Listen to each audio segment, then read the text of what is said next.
You're listening to City of Muses on Paris Underground Radio. Hello, and welcome to City of Muses, a brand new podcast on the Paris Underground Radio Podcast Network. I'm your host, Jennifer Garrity, and each week I'll be sitting down with an artist or creative to talk about what inspires them, what their creative process is like, and how Paris fits into it all. This week I'm speaking with Jason Stoneking, an American writer, poet, and performance artist living in Paris.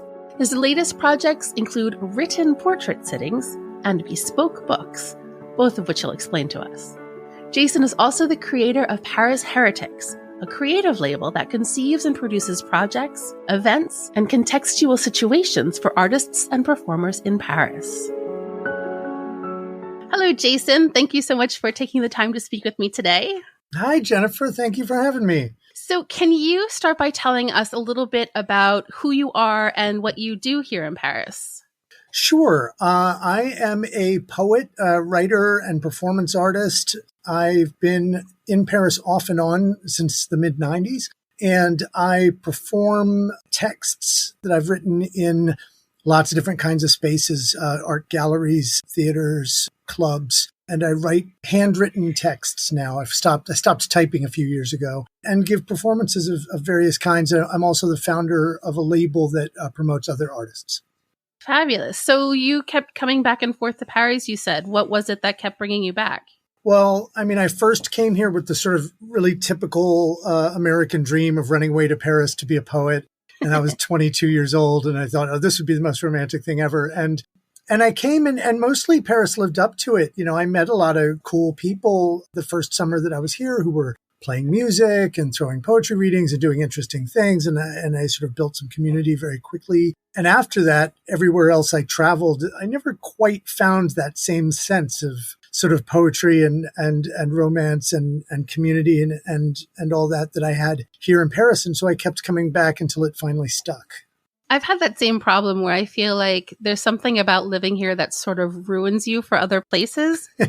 You know, you go somewhere else and you're like, oh, this is great, but it's not Paris. I know, right? Well, because Paris has that great blend of all the classical beauty, the wonderful, you know, the old museums, the old architecture, all the great canonical stuff. And then at the same time, there's always new waves of young people who are coming here to have a look at that dream. So there's a lot of energy being injected into the scene all the time, too. So it could get boring for a year, but then next year there'll be a bunch more, 20-somethings carousing down the Seine with their bottles of wine and writing new poems about it. So it never dies. Yeah, I think that's exactly right. I think that there's something about Paris that constantly attracts new people and new energy and allows for a sort of artistry that I don't find you have the breathing room for in the US. I don't know if you find the same thing.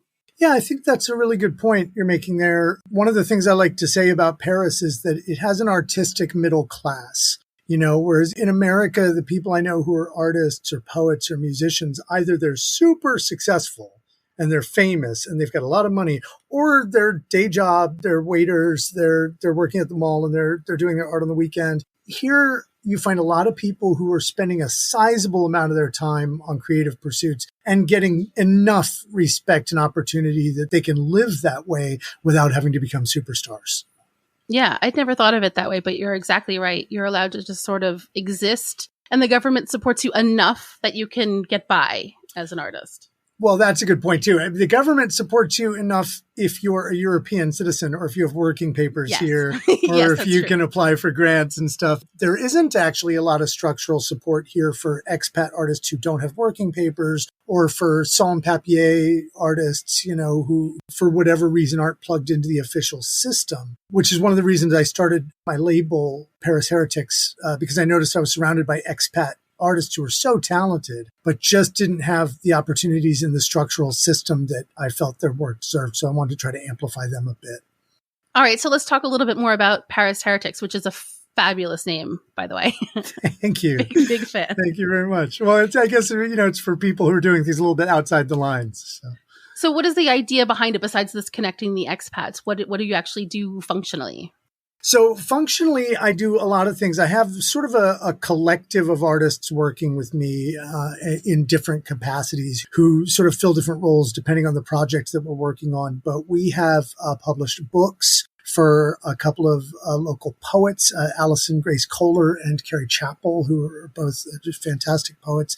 We have just recently produced our first album, which is a collection of Alison's poetry with musical accompaniment by like a star cast of supporting musicians, which is a really exciting project. Now we're working on an album for Listeria, who is a sound artist who makes these performative pieces with layers of her own voice and internal dialogue. And then additionally, for all those artists and a few others, we've produced events and video clips, so basically just sort of doing whatever we can to sort of make objects and projects and performance opportunities for these artists, to express more of what they do than maybe they can in like a 5-minute slot at an open mic or something. That makes sense. So are you more like a manager, like a band manager? I think what I do with these artists really depends on their needs, so sometimes what they need is help getting files together to make a publishable book. Sometimes, they need design support, which wouldn't even be me doing it. I might involve another artist to help me do that. Sometimes they need an event venue and I'm trying to put together an event and maybe get them a caterer and a piano player. So I wear different hats depending on what the artist I'm working with needs in order to take their project to the next level. Okay. And so how have you found that kind of artistic networking here in Paris? Well, I found that it's not at all hard to find talented artists. They're just everywhere. It seems like, every time I walk into a party, almost there's somebody there showing something or performing something that I think is amazing. And I hear them say over and over and over, oh, but it's hard in Paris because if you're not French or if you don't have papers or if you're not, if you're not in the official system, then you can't apply for grants and you can't work with the publishers unless you've already been translated. And I just hear this endless litany of frustrations. And I thought, well, wow, it's so sad to see all these great, talented people all kind of huddled around a fire in the basement of a bar, talking about these problems and not being able to take their work sort of up and out into a wider audience. And I just thought, well, maybe a little bit of elbow grease would help here. Maybe somebody who just had some passion and some drive, some experience, which I have from publishing my own books in the past and for organizing tours for my own performances, to just come along and sort of roll up their sleeves and jump in there with some of these people and try to help them practically execute their projects. And I just want to see what would happen if I did that. And so far, it seems like I have been able to help a little bit and also introduce some people to each other who are helping each other who, because some of these people, they don't need me or maybe they don't need my skill set to do what they need to do, but just forming some community where they can exchange skills and ideas and support and elevate, the production value on some of their ambitions. Yeah, that's great. I think there's something about, I understand exactly the frustration of not being part of the system and not being able to do something in the system if you're not already French here. They don't know how to categorize those of us who come from somewhere else. Even if you have a degree, even if you've got prestige back where you come from, they don't know what to do with you if they don't know where you are in their system. Yeah. But I also find that there's some kind of freedom in that because then you don't have to follow any of their rules. Well, and that exactly brings us back to the origin of the word heretics. Yeah. People are out here doing things anyway, even if they are outside the rules. And there is a freedom in that. I know when you're trying to get your status solidified here, a lot of the focus from the French administration is on proving that you're assimilating. They want to see that you're doing things in French with French people and all of that. And there isn't a lot of space for, well, what if I wrote some poems in English? But there's a huge Anglophone expat audience here in Paris who do want to hear things in English, who do consume, music and poetry and performances in English. So somehow there's got to be a way to link all those people up and allow them to support each other. And maybe that just has to happen outside the lines in sort of around the back kind of way. Yeah, or you just bounce in and out of the lines as it suits you. Maybe. Yeah, maybe. I certainly wouldn't be averse to, if any of the artists I was working with did get an opportunity within the French system to get some more structural support and do something at a higher profile. Of course, I'd support them 100%, be very happy for them. But it's more just about trying to create a launch pad and trying to create some initial opportunities for people who don't know where to do that to start with. And as for you yourself, you said that you were a writer and a poet and a performance artist and all of this. Were you always a writer? Was this always something that you did? Kind of. My mom worked in the school library when I was a small boy. And I remember having the idea when I was 6 or 7 years old, that the coolest thing you could do is write books. And that would certainly be the way to make mom proud. And so I sort of always dreamed of eventually doing that and wound up still doing it all these years later. Do you remember the first thing you ever wrote? Actually, I think I do. There was a writing contest when I was in grade school. As you're in second grade, and you write a book with a crayon on construction paper and then stitch it together with yarn, Mm-hmm. So I made one of these, and the way I remember it was called A Cat in Las Vegas. And the way I remember it is it's this complicated, long, emotional story about a cat who accidentally gets out of the car on a family vacation and gets left behind at a roadside lay-by in Las Vegas and has all these adventures trying to figure out how to find his way back home. And in my head, I remember this whole story around it. And a couple of years ago, I found it in my parents' attic, and it was 2 pages. Oh, no. And there was 5 lines of, crayon scrawl. And I hadn't actually told the story at all. But I think that's the first thing I wrote. That's so funny. So as an adult, have you also been drawn to this sort of adventure story or this lost person coming home kind of thing that you started with your cat? I think I essentially went out in my real life and became the cat, and now okay. And now I'm writing this sort of nonfiction adventure story of the wandering soul trying to find his way back to some kind of context. Fabulous. Can you tell us a little bit about these portrait sittings that you do? Oh yeah, sure. So a few years ago, I started working almost exclusively in handwritten text because before that, I had published some collections of poetry and essays and traditionally sort of toured with them and read at bookstores and stuff. And at some point, I started feeling a bit disconnected in the process of typing and the process of working in a virtual document on a computer where the writing object isn't physical and it isn't sacred, like my notebooks were for me when I was a teenager and I started writing by hand. And at some point I said, you know what, I'm going to see what happens if I just start writing exclusively by hand again and creating one of a kind text objects for people. And I started a number of processes, experimenting with different ways of doing that. And one day I was in a museum and I was looking at some paintings by a painter I really admired. And I felt this pang of jealousy, what it must be like for the painter to sit with a subject and stare at them all day or for a couple of days and just record the experience they're having of the subject or the poser that they're witnessing. And I thought, why can't writers do that? And so I came up with this idea to have people sit for me like they might for a painter, and that I would write about them until I filled a page with handwritten words and then present it like a tableau. And so I launched that project a couple of years ago, and now I've written, 25 or 30 of them, and had a gallery show where I got to display a bunch of them this past year. And so, yeah, I'm having a lot of fun with that process. That's so interesting. So when you have one of these sittings, is the person literally sitting and posed in front of you like they would be in a painting? Good question. So I always tell people you can do whatever you want. The only thing I don't want to do is converse with them during the portrait because I have to be thinking about what I'm writing. But if they want to work or do the dishes or dance or sleep or whatever they feel like doing, I feel like it's my job to witness them in their own habitat of choice, kind of like people used to commission a painted portrait and, they'd be on a horse or they'd be in front of a fireplace with their dog looking all serious or whatever they wanted to do. And so I give people that freedom, and it's amazingly diverse what they choose to do with it. I have had 1 or 2 people just sit there and look back at me. I've also had people do all kinds of other different types of things. People work on their own art.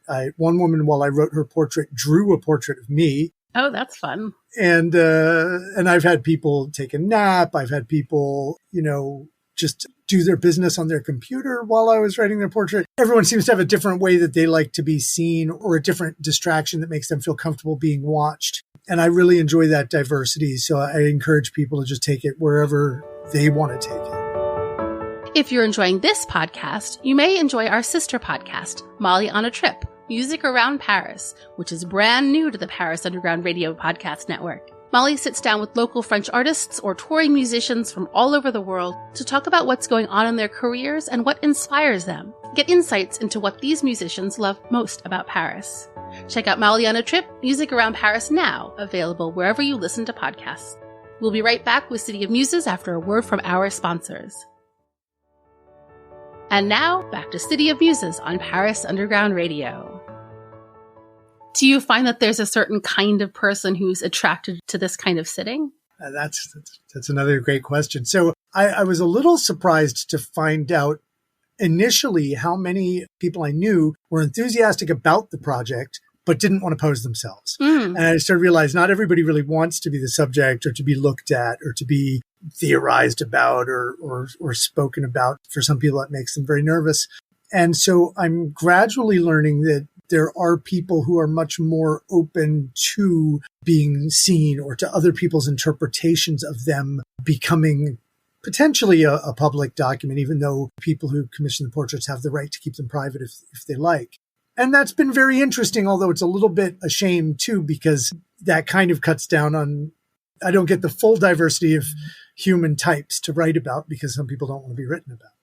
Yeah, and also your being there changes the atmosphere and the energy of it too, I imagine. Yeah. How do you feel your presence in the space with them? I mean, I don't really feel my own presence, which is maybe to my discredit. That's maybe something I could learn to be more sensitive to or more aware of. But I feel very aware of the other person. I'm watching them, taking them in, thinking about what I'm seeing in their behavior and what it means to me. And you know, I feel a little pushed for time because we maybe only have an hour and a half or 2 hours. And I want to try to write around 400 words and I don't want to just write them slapdash. I want to really try to sense something. So I feel sort of under pressure to open myself to them. And sometimes I just forget all about the fact that I'm also there and that they have to deal with me and that, you know, that they might be reacting to my gaze or my posture. And I just, it's almost like I disappear in my own head, but for them, I don't. I mean, maybe you do after a little while. They just get comfortable. And if you're not taking up a lot of space, you know, atmospherically, then perhaps they do just get used to you. I really think it depends on the person. I've had some people right away within a couple of minutes seem like they were totally ignoring me, reading a book, you know, just convincingly carrying themselves as if I wasn't even in the room. I've had other people that were looking up at me and like glancing at me, you know, frantically every, 30 seconds for the entire sitting as if they couldn't get it off their minds that I was watching them and everything in between. So I've never really had two sittings that resembled each other. And what sorts of details are you picking up on? Like, what are you looking out for when you're watching someone? I used to be a poker player and that time when I was doing that, I think I kind of trained myself a little bit to watch for body language. And so I try to look at the way someone's sitting, the way they do or don't cross their legs, the way they hold their hands, whether or not they're fidgeting a lot, whether or not they're moving a lot or very still, or whether they give off a sense of self-consciousness or relaxedness, anything that can help me guess what maybe they're going through emotionally or how they're experiencing the moment. Because I don't want to just write about the color of their shirt or their hairstyle. Or, it's not photographers can catch all that stuff. So I'm trying to write more the observation of a moment with somebody. That's really interesting. And then what about these bespoke books? So the bespoke books, I actually started a little bit before the portrait project. That's another handwritten project where I basically write an entire book of varying lengths by hand. So it's a single copy of that text that only one person is going to own. And then the person who commissioned it or received it as a gift or however they acquired it then has the exclusive right, whether they want to authorize any further, distribution of its contents. So I don't keep a copy. If they want to go ahead and type it or share it or put it on Facebook or something, they can. But they acquire the only copy of the text. And that's typically the same kind of idea where it's you spending time with a person? Well, so with the books, it's more about me spending time usually with a space. I have written books that were about time with a person, but often I write them sort of as a mini residency. So, for example, I've worked with art galleries who have commissioned me to come in, sit in the space and write one of these books and then at the end of the week give a performance of the text, after which it becomes the property of the gallery.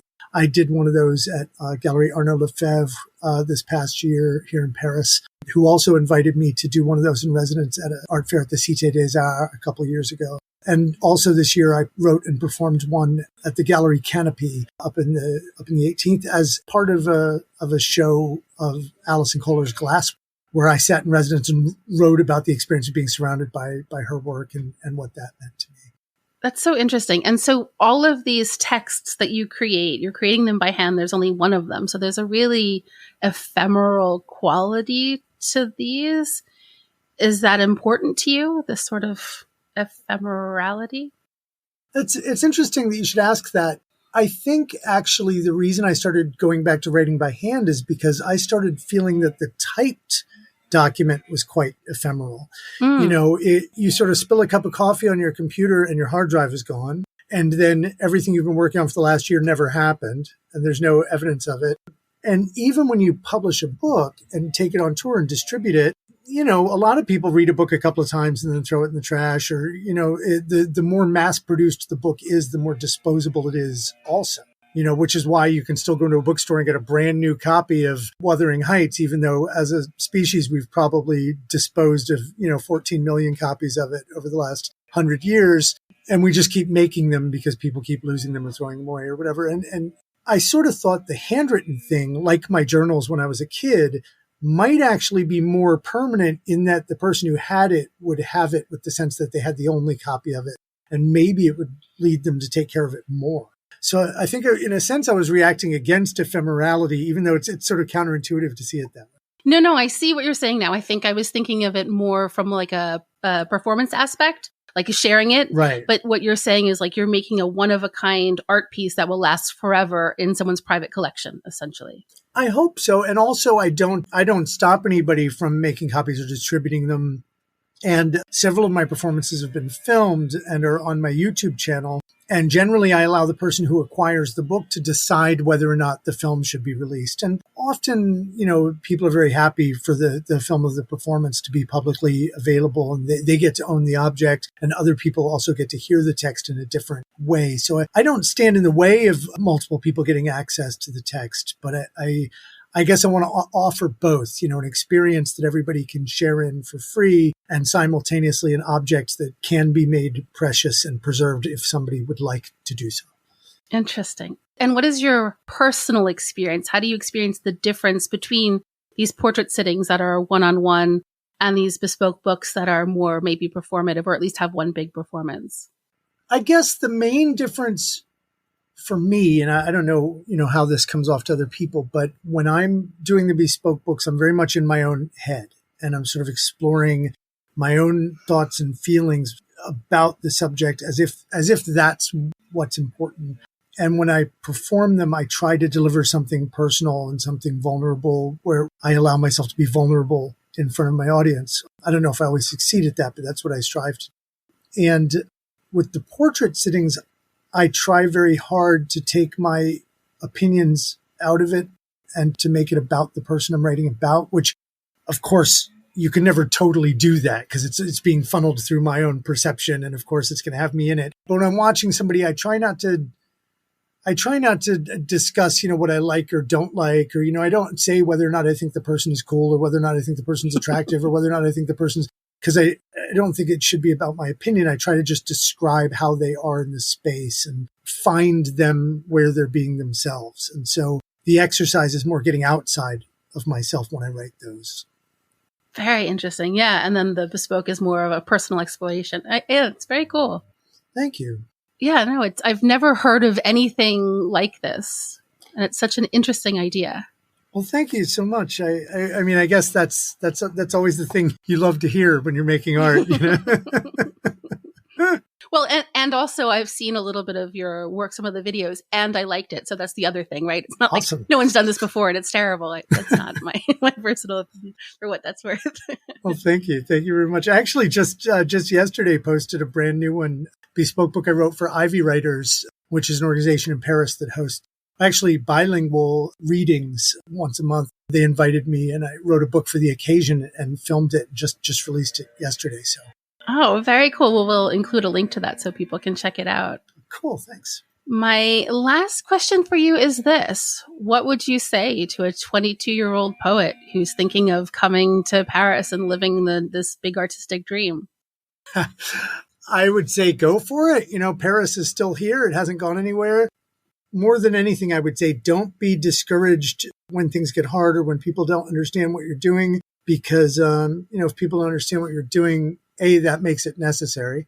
And B, Paris has a way of making you fight for every inch. But then, once you've gotten that inch, you feel like you really earned it. It doesn't come easily, but you can come here and you can enter yourself into an ancient conversation about the arts. And that should be something that we have to fight for a little bit if we want to be part of it at that level. And yeah, it definitely doesn't come easy assimilating here, but I would just say hold on to your own voice, and whatever it is you're doing that's uniquely you, just never let go of that no matter what the critics say. If you can sort of do that, you'll probably have a good time here. Fabulous advice. So where can people find you if they want to keep up to date with what you're doing and your personal projects and all of that? Well, I have a website at jasonstoneking.com, and on there's also links to, I do Twitter and Instagram and YouTube and all that kind of stuff. I do all the socials, so I'm pretty easy to find. And then the Paris Heretics label, we're working with a lot of artists I'm really excited to promote, a lot of people that are really worth discovering, can be found pretty much anywhere /Paris Heretics. I went and grabbed that name, for every possible site I could think of. So wherever you're at, you can look up Paris Heretics and probably find out what we're doing there.